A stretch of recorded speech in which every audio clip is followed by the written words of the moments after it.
आज मैं आपके समक्ष लेकर आई हूँ एक मिस्ट्री थ्रिलर कहानी जिसका नाम है राय सेन बंगले का भूत। तो शुरू करते हैं कहानी मेरी यानी गरिमा की आवाज़ में। मैं कई दिनों से इधर खाली बैठा था। कोई अच्छा केस ही नहीं आ रहा था। तभी जैसे भगवान ने मेरे मन की सुन ली और सामने से एक बड़ी सी गाड़ी से एक औरत उतरी। उसे देखते ही कहा जा सकता था कि यह हाई सोसाइटी से बिलोंग करती है। झलझलाते हीरे और पन्ने के सेट और जो परफ्यूम उसने यूज़ किया था वो परफ्यूम ज़रूर ही इम्पोर्टेड रहा होगा। महंगा बैग, हाई हील सैंडल्स और उसके चेहरे से ही जैसे तेज टपक रहा हो। उसने अपना नाम बताया। हाय, आई एम मिताली रायसेन।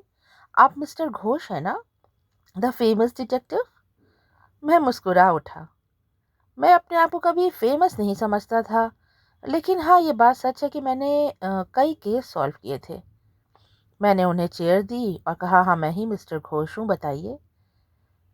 मिताली ने मुझसे कहा कि उसके बंगले में उसे ऐसा लगता है कि वहाँ कोई भूत रहता है। मैं चौंक पड़ा।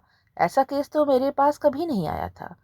ज़्यादातर ऐसे केसेस में लोग तांत्रिक के पास, बाबाओं के पास या पंडितों के पास जाते हैं, ओझा को बुलाते हैं, प्रीस्ट को बुलाते हैं, लेकिन एक डिटेक्टिव को कोई हायर नहीं करता। मैं अचंभे से उसका चेहरा देखने लगा। मिताली हंस दी। बोली, मैं आज के ज़माने की पढ़ी लिखी लड़की हूँ। मैं ऐसे ऑर्थोडॉक्स बातों में विश्वास नहीं करती। मैं जानती हूँ कि इस भूत के पीछे ज़रूर कोई राज है, लेकिन उस राज को मैं ढूंढ नहीं पा रही। इसीलिए मैं आपको हायर करना चाहती हूँ। उस भूत ने कभी मुझे कोई नुकसान नहीं पहुँचाया। बस जब मैं रात को सोती हूँ, मुझे रात की नींद बहुत ज़रूरी है, क्योंकि दिन में मुझे बहुत ज़्यादा काम रहता है। तब मेरे कमरे के नीचे से कहीं खटपट खटपट की आवाज़ आती है और कभी कभी किसी के बोलने की भी आवाज़ आती है।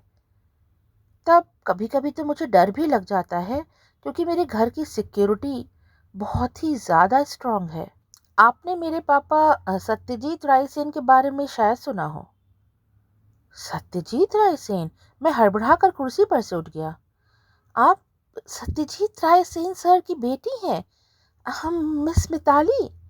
जी हाँ, आप आराम से बैठ जाइए मिस्टर घोष। सत्यजीत सर तो हमारे लिए गर्व की बात है। इस शहर की शान थे वो तो मैगजीन्स में आते थे। टॉप 10 सबसे अमीर देश के लोगों में उनका नाम शामिल था। ओह मैम, आप मेरे यहाँ आई, मुझे बहुत खुशी हुई। हाँ सर, लेकिन मेरी परेशानी आप ही दूर कर सकते हैं। मैम, उसके लिए मुझे आपके घर को विज़िट करना होगा। अश्योर। मैं कल सुबह 10 बजे का अपॉइंटमेंट फ़िक्स कर देती हूँ। आप आ जाइएगा मेरे घर पे। आप रास्ता तो जानते होंगे, नहीं तो मैं ड्राइवर भेज दूँ। नहीं नहीं मैम, मैं आ जाऊँगा। मिताली तो चली गई। मैं सत्यजीत राय सेन के बारे में सोचता रह गया। उनका बंगला तो बहुत पुराना है। सुना है अंग्रेज़ों ने यह बंगला बनवाया था। वो तो बहुत बड़ी शख्सियत है हमारे शहर की। उनके घर में जाना ही बड़ी गर्व की बात है। सुना है उनके घर में बड़े राज छुपे हैं। वहाँ की सिक्योरिटी इतनी स्ट्रांग है कि उस घर के अंदर परिंदा भी पैर नहीं मार सकता। अफवाह तो ये भी है कि उन्होंने अपने घर में शेर पाल रखे हैं, जो रात में खुले छोड़ दिए जाते हैं। पर मुझे नहीं लगता कि ऐसा कुछ होगा वहाँ पे। कोई चोर तो वहाँ पैर रखने की भी हिम्मत नहीं कर सकता। अब शेर से तो सबको ही डर लगता है। मैं मन में काफ़ी डर लिए और थोड़ा सा एक्साइटेड भी था। मैं अगले दिन ठीक 10 बजे उनके गेट पे था। सिक्योरिटी सच में बहुत टाइट थी। मेरी पूरी बॉडी चेक की गई। फिर मिताली मैम को अंदर फ़ोन किया गया। उन्होंने मुझे आने के लिए कहा। जब मैं रास्ते में चल के जा रहा था, तब मैंने वो सब बातें याद की जो कल ही मैंने मिताली मैम के बारे में पढ़ी थी। इनके 2 भाई और हैं, लेकिन वो दोनों इनके साथ नहीं रहते। इनके पिता ने उन्हें जायदाद से लगभग बेदखल ही कर दिया है। वो दोनों बड़े अय्याश किस्म के थे, बिल्कुल आलसी, ना ज़्यादा पढ़े ना लिखे, इधर उधर अय्याशी करते फिरते थे। तो सत्यजीत सर ने उन्हें एक लकड़ी के फर्नीचर वाले जो अपना काम था वो दे रखा था। वो फार्म उनका बहुत चला नहीं, लेकिन दोनों भाई शायद उसी काम से गुजारा करते हैं। लेकिन मिताली मैम, वो तो बचपन से ही पढ़ने लिखने में बड़ी तेज थी। वो बेटी होकर भी उन्होंने बेटा होने का फर्ज निभाया था। इतने बड़े सेन एम्पायर की वही अकेली करता धरता थी। वो एक भूत से परेशान थी। मुझे कुछ अजीब लग रहा था। सोचते सोचते मैं रायसेन बंगले के सामने था। बंगला क्या था, इतना सुंदर बंगला तो मैंने कभी देखा ही नहीं था। चारों तरफ इतनी हरियाली की लगे जंगल ही जंगल है। मैंने डरते हुए मिताली मैम से पूछा, मैम, मैंने यहाँ के बारे में अफवाह सुनी है कि आपके यहाँ रात में खुले शेर घूमते हैं। तो मिताली जोरों से हंस दी। बोली, हाँ, एक ज़माने में ऐसा ज़रूर हुआ करता था। वो मेरे दादा के समय में था। तब नई नई कोठी खरीदी ही गई थी। पापा ने 2 शेर रेस्क्यू कराए थे जंगल से, जब वो लोग भाग आए थे शहर की तरफ। तब कुछ महीने वो शेर हमारे घर में पीछे एक पिंजरे में रहते थे। फिर तो सरकार को उन्हें सौंप दिया गया। लेकिन ये अफवाह तब से आज तक फैली हुई है कि हमारे घर में शेर रहते हैं और रात को वो खुले छोड़ दिए जाते हैं। हम भी इस अफवाह की कोई पुष्टि नहीं करते। लोगों में थोड़ा डर बना रहे तो ही अच्छा है। फिर मैं अपने काम पे लग गया। मैंने उनसे पूछा कि क्या मैम, इस घर में कोई बेसमेंट है? उन्होंने कहा कि जहाँ तक उन्हें पता है, उन्होंने इस घर का नक्शा एक आध बार देखा है, लेकिन उसमें कोई बेसमेंट नहीं है। फिर मैंने मिताली मैम के घर का अच्छे से निरीक्षण किया। बहुत सारे कमरे थे जो बंद पड़े थे। फिर मैंने उनसे पूछा कि क्या उनके भाई इस बंगले में आते जाते हैं, उनके पास बंगले की चाबी है? तब मिताली मैम ने कहा कि इस घर की सिक्योरिटी इतनी स्ट्रांग है कि कोई अंदर आ नहीं सकता, लेकिन हाँ, शायद उनके भाइयों के पास इस घर के बंगले की चाबी हो, लेकिन गेट की चाबी नहीं है, क्योंकि गेट तो 10 साल पहले ही उसके पापा ने जब चेंज कराया था, तो सिर्फ मिताली के फिंगरप्रिंट से ही वह खुलता था। लेकिन मैम, अभी तो आप गेट पे नहीं थी और गेट तो खुला, मैं अंदर आया। हाँ, मेरे 2 सिक्योरिटी गार्ड्स हैं जो मेरे बहुत विश्वासप्रद हैं और बहुत पुराने हैं। उनके फिंगरप्रिंट से भी एक्सेस है इस बंगले का। फिर मैं उस कमरे में गया जहाँ मिताली मैम सोती थी। कमरा काफ़ी बड़ा, हवादार। मैंने ज़मीन पर कान लगा के कुछ सुनने का प्रयास किया, लेकिन कोई आवाज़ नहीं थी। उसी फ्लोर पे कई कमरे थे। मैंने मिताली मैम से कहा कि आज रात मैं वहाँ स्टे करना चाहूँगा। मैं सुनना चाहता हूँ कि कैसी आवाज़ें हैं जो आती हैं। मिताली मैम ने मेरा इंतज़ाम बगल के कमरे में सोने के लिए कर दिया। मैं रात में गहरी नींद सो गया, लेकिन कोई आवाज़ तो नहीं आई जिससे मेरी नींद टूटे। सुबह मिताली मैम जब मुझे ब्रेकफास्ट के टेबल पे मिली, तो उन्होंने कहा कि मिस्टर घोष, आपके आते ही आवाज़ें आना बंद हो गईं। What a pleasant surprise. तब फिर मैंने मिताली मैम से कहा कि मैं यहाँ पर एक आध दिन और रुकना चाहता हूँ। दिन में मैं ऑफिस चला जाता था और रात को आके वहाँ सोता था। 2 रात तक मुझे कोई आवाज़ें नहीं आई, लेकिन तीसरी रात मुझे आवाज़ें आईं। खट खट, जैसे पहले किसी ने कुछ खोलने का प्रयास किया हो। फिर हल्की सी भुनभुनाती सी आवाज़, जैसे कोई लोग आपस में बातें कर रहे हों। मैं भाग कर नीचे गया। मुझे लगा कि हॉल में मैं किसी न किसी को ज़रूर पकड़ लूँगा, लेकिन हॉल में कुछ भी नहीं था। नीचे वरांडे तक में कुछ भी नहीं था। हर तरफ रोशनी थी। सारे गार्ड सोने जा चुके थे, सिर्फ 2 सिक्योरिटी गार्ड्स गेट पर थे। मैंने लगभग पूरा बंगला खंगाला। मिताली मैम भी जाग गई। उन्होंने भी कहा कि उन्हें भी फिर से वो आवाज़ें आईं, जैसे कोई धीरे धीरे आपस में बातें कर रहा हो, फुसफुसा कर, और खट खट जूतों से चल रहा हो। मैंने बहुत बहुत सोचा कि आखिर कौन हो सकता है जो अदृश्य है लेकिन आवाज़ें करता है, इतनी सिक्योरिटी में भी अंदर आ सकता है। मेरा दिमाग अब काम नहीं कर रहा था। मैं अपने ऑफिस गया और मैंने खूब स्ट्रॉन्ग कॉफ़ी पी। मैं कई लेखकों को पढ़ता था जो बहुत से डिटेक्टिव केसेस को सॉल्व करते थे। मैंने अपने एक मित्र को फ़ोन किया जो पुलिस इंस्पेक्टर है। मैंने उससे पूछा कि तुम्हें क्या लगता है, क्या सच में उस घर में भूत है? तो वह जोरों से हंसने लगा। उसने कहा, तुम्हें पता नहीं होगा, इतना पुराना बंगला है, वहां जरूर बेसमेंट होगा या कोई छिपा हुआ कमरा होगा जिसके बारे में किसी को नहीं पता। इस बात को लेके मैं कुछ हैरत में पड़ गया। मैंने सोचा कि मेरा दोस्त बिल्कुल ठीक कह रहा है, ज़रूर वहाँ बेसमेंट है या कोई ऐसा छिपा हुआ कमरा है जो ना मिताली मैम जानती है ना मैं जानता हूँ। मैं फौरन उनके घर पहुँच गया। सिक्योरिटी मैन ने मुझे आराम से अंदर आने दिया। अब वो समझ गया था कि मैं मिताली मैम का दोस्त हूँ या शायद बॉयफ्रेंड हूँ। मैं बंगले में गया। उस समय मैम घर पे नहीं थी। मैं हर तरफ खंगारने लगा। शायद कारपेट के नीचे से कोई दरवाज़ा हो जो बेसमेंट में उतरता हो, या दीवार में पेंटिंग के पीछे कोई ऐसी कड़ी जिसको घुमाने से दरवाजे खुल जाते हों, जैसे फिल्म्स में दिखाते हैं। फिर मैंने वो फायर प्लेस देखी जिसमें मार्बल लगा था लेकिन वह कभी इस्तेमाल नहीं होती थी। मैंने सोचा अगर इस फायर प्लेस के अंदर कोई ऐसा खटका हो तो वो आराम से छुपा भी रह सकता है और काम भी आएगा। वो बड़ी अच्छी जगह थी, एक चोर दरवाज़ा बनाने के लिए एक परफेक्ट प्लेस थी। मैंने जल्दी से उस फायर प्लेस के अंदर हाथ डाला। अगल बगल की दीवारें टटोली लेकिन दीवारों पे कुछ भी नहीं था, ना दाएं दीवार पे ना बाएं दीवार पे। फिर मैंने अपना हाथ फायर प्लेस के अंदर डाला, ऊपर की तरफ जहाँ पे चिमनी जाती है। तब मुझे वहाँ पर एक हैंडल जैसा कुछ तो लगा जो मेटल का था और काफ़ी ठंडा था। मैंने उसे खींचने का प्रयास किया लेकिन कुछ भी नहीं हुआ। मैंने उसे दाएं घुमाया बाएं घुमाया लेकिन वो टस से मस नहीं हुआ। फिर मैंने उसे बाहर की तरफ खींचना चाहा, तब वो हैंडल बड़ी आसानी से बाहर की तरफ खिंच गया और खट से एक आवाज़ हुई। मैंने देखा फायर प्लेस के बगल में एक छोटा सा दरवाज़ा खुल गया है जो नीचे एक तहखाने में जा रहा है। मैं अपना टॉर्च साथ में लाया था। मैंने टॉर्च जलाया और नीचे सीढ़ियों से उतरने लगा। लगभग 4 सीढ़ी से मैं उतरा हूँगा कि वहाँ पर एक बहुत बड़ा सा कमरा था, काफ़ी बड़ा लेकिन अंधेरा कमरा।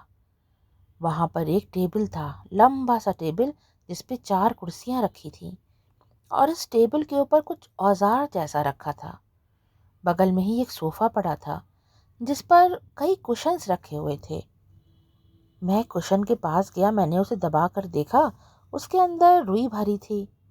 मैं कुछ समझ नहीं पा रहा था कि आखिर यहाँ पे कोई क्यों आता होगा और क्या करता होगा, इतनी रात में वह अंदर कैसे आता होगा। तभी मैंने देखा कि ज़मीन पे कुछ कुशन्स जो थे वो बड़े करीने से एक स्टैंड के ऊपर सजा के रखे गए थे। मैंने उसमें से कुशन उठाया, वो काफ़ी भारी था। मैंने उसमें हाथ डाला तो लगा कि उसमें कांच के टुकड़े भरे हैं, रंग बिरंगे कांच के टुकड़े। मैंने जब वो कांच के टुकड़े हाथ में उठाए और टॉर्च की रोशनी उस पर डाली तो वो सब टुकड़े झिलमिलाने लगे, चमकने लगे। वो सारे बिना तराशे हुए रत्न थे। उसमें माणिक था, हीरा था, पन्ना था। मुझे तो अपनी आंखों पर विश्वास ही नहीं हुआ। शाम हो चुकी थी। मैंने जल्दी से वहां भागने का प्लान बनाया। जब मैं आ रहा था तो मेरा पैर किसी चीज़ में फंसा और मैं गिर गया। मैंने देखा कि वहां ज़मीन के किनारे एक वैसा ही हैंडल है जैसा हैंडल उस फायर प्लेस के पास में था। मैंने जैसे उस हैंडल को पकड़ के बाहर खींचा, वो दरवाज़ा खट से बंद हो गया और मैं खूब अंधेरे कमरे के अंदर बंद हो गया। मैं बहुत घबरा गया। मैंने जल्दी से अपना टॉर्च जलाया और वह हैंडल ज़ोरों से फिर से खींचा तो दरवाज़ा फिर से खुल गया। अब मैंने राहत की सांस ली और वहाँ से बहुत तेज़ बाहर भागा। लेकिन भागते समय मैंने चिमनी के अंदर हाथ डाल के वो दरवाज़ा वापस बंद कर दिया, जिससे किसी को भी मुझ पर शक ना हो कि मैं वह सीक्रेट जगह जान चुका हूँ। मैंने सबसे पहले अपने पुलिस इंस्पेक्टर दोस्त को फ़ोन करके ये सब कुछ बताया। उसने कहा, तुम्हें पता है, तुम एक बहुत बड़ा क्राइम का खुलासा करने जा रहे हो। हमारे शहर में ना जाने कब से हीरो की पन्नों की स्मगलिंग होती है। हम कभी कभी छोटी किस्तें तो पकड़ लेते हैं लेकिन मेन मुश्त कश्त कहाँ से आती है ये नहीं मालूम पड़ता। हो सकता है इसमें कुछ विदेशी लोग भी शामिल हों। मुझे इस तह में अच्छे से जानकारी चाहिए। तुम मिताली से थोड़ी और बातें करो, उसके भाइयों के बारे में और पूछो। हो सकता है उसके भाई इस क्राइम में संलग्न हो, क्योंकि उनके पास पैसों की कमी तो है। उस रात डिनर टेबल पर मैं मिताली मैम से फिर से खूब सारे प्रश्न करने लगा कि उन्होंने अपने भाइयों को आखिरी बार कब देखा है, क्या वह उनकी पैसे से कुछ मदद करती हैं, वो कितना कमा पाते हैं, कहाँ रहते हैं। मिताली ने बताया कि वो पैसे से अपने भाइयों की कोई मदद नहीं करती, क्योंकि उन्हें जुआ खेलना, नशा करना, शराब करना, हर चीज़ की बुरी लत है। लेकिन हाँ, एक बार जब वो 5 स्टार होटल में डिनर करने गई थी, तब उनका भाई वहीं ठहरा हुआ था, जिस बात पे उन्हें बड़ा आश्चर्य हुआ था कि इतना खर्चा वह कैसे उठा पा रहा है। उसके साथ एक अजीब सा काला सा आदमी था जिसके घुंघराले बाल थे, और वह इंग्लिश भी बहुत अलग तरीके से बोल रहा था। मेरे भाई ने मुझे देखा नहीं और उस आदमी के साथ बाहर चला गया। वो बिल्कुल साउथ अफ्रीकन लग रहा था देखने में। मैंने थोड़ी देर तक इसके बारे में सोचा, फिर मैं भूल गई। मैं खुश भी थी कि चलो मेरे भाई अच्छा कमा रहे हैं और अपनी ज़िंदगी में खुश हैं। मैं मिताली मैम की बातें बहुत ध्यान से सुन रहा था और मैंने सारी बातें जाके अपने इंस्पेक्टर फ्रेंड को बता दी। उसने कहा कि तुम मिताली को भी यह ना बताना कि तुमने एक सीक्रेट कमरा ढूंढ लिया है। किसी के सामने यह बात जाहिर ना करना। अगले दिन हम रंगे हाथों उन सब स्मगलर्स को पकड़ेंगे। सारे के सारे एक साथ पकड़े जाएंगे। रात हो गई। मैं चुपचाप नीचे हॉल में आया। मुझे लगा था कि आज वो लोग ज़रूर आएंगे। तभी मुझे खस खस चलने की कई लोगों की आवाज़ आई और खट खट वैसी ही आवाज़ें जो कमरे से सुनाई देती हैं। वो लोग आराम से ड्राइंग रूम का दरवाज़ा खोल के अंदर आ गए। वो 4 थे। 2 बहुत लंबे चौड़े थे और 2 नाटे कटके थे। मैंने तुरंत अपने पुलिस इंस्पेक्टर दोस्त को मिस्ड कॉल दी। वो बाहर ही छुपा मेरा फ़ोन का इंतज़ार कर रहा था। उन सब ने वहीं चिमनी में हाथ डाल के वो दरवाज़ा खोला और सारे अंदर चले गए और दरवाज़ा बंद हो गया। तभी मेरा दोस्त कई सारे कांस्टेबल्स और इंस्पेक्टर्स को लेके धड़धड़ाते हुए अंदर घुसा। हमने सारे बंगले की लाइट जला दी और चिमनी में हाथ डाल के वह दरवाज़ा खोला। हम जब दरवाजे के अंदर गए तो वो खूब सारे हीरे टेबल पे पलट के तराशने की तैयारी में थे। हमने उन्हें रंगे हाथ पकड़ा। उसमें से 2 तो मिताली के भाई थे और 2 वो फॉरेनर्स थे जिनके ऊपर मेरे इंस्पेक्टर फ्रेंड को पहले से ही शक था। अगले दिन मिताली मैम को सब कुछ मालूम पड़ गया। उन्होंने मुझे अपने ऑफिस में बुलाया। जब मैं उनके ऑफिस में गया तो मेरा इंस्पेक्टर फ्रेंड पहले से ही वहाँ मौजूद था। वो दोनों बहुत गंभीर मुद्दे पे बात कर रहे थे। मिताली मैम ने कहा, मेरे भाई चाहे कैसे भी हों, लेकिन हैं वो सेन ब्रदर्स। उनका नाम इस स्मगलिंग रैकेट में बिल्कुल भी सामने ना आए और मैं कोशिश करूँगी उन्हें सज़ा भी कम हो। वो चाहे कैसे भी हैं, लेकिन वो मेरे भाई हैं। इंस्पेक्टर चुपचाप बैठे उनकी बातें सुन रहा था। तभी इंस्पेक्टर कहते हैं कि वो जो फॉरेन स्मगलर्स थे, उनके क्राइम ज़्यादा संगीन हैं। उनके भाई तो सिर्फ तराशने का काम कर रहे थे। वो शायद ठीक से जानते भी नहीं थे कि वो कितनी बड़ी क्रिमिनल एक्टिविटी में संलग्न थे। इसका क्या हश्र हो सकता था। वो पूरी कोशिश करेगा कि सेन ब्रदर्स का नाम मीडिया में ना आए और उन्हें सज़ा भी कम हो, लेकिन सज़ा होगी तो ज़रूर, क्योंकि उन्होंने भी क्राइम में साथ दिया था। मिताली मैम कुछ नहीं बोलती। वो कहती हैं, मैंने अपने सिक्योरिटी गार्ड्स को भी नौकरी से हटा दिया है। वो दोनों मिले हुए थे। वो अपने फिंगरप्रिंट से इन चारों को घर के अंदर एक्सेस दे रहे थे और मेरे भाइयों के पास यहाँ के हॉल की चाबियाँ पहले से थीं। तभी इंस्पेक्टर बताता है कि आपके भाइयों ने मुझे बताया है कि बचपन में खेलते खेलते ही उन्हें इस सीक्रेट कमरे के बारे में मालूम पड़ा था और अभी 2 साल पहले जब इन्हें ये साउथ अफ्रीकन दोस्त मिलते हैं, तब वो ऐसी जगह का तलाश कर रहे थे जहाँ ना पुलिस पहुँच पाए, ना किसी इंसान को उसके बारे में जानकारी हो। तब इन दोनों भाइयों को वह सीक्रेट कमरा याद आया था और वे चारों हफ्ते में 2 बार वहाँ आते थे और अपने काम को अंजाम देते थे। इस तरह से ये कहानी यहीं ख़त्म होती है। कहानी अच्छी लगी हो तो उसे एक लाइक ज़रूर दें और ऐसे ही इंटरेस्टिंग कहानियाँ सुनने के लिए सब्सक्राइब करें मेरा चैनल लघु कृति। Thanks for listening. बाय।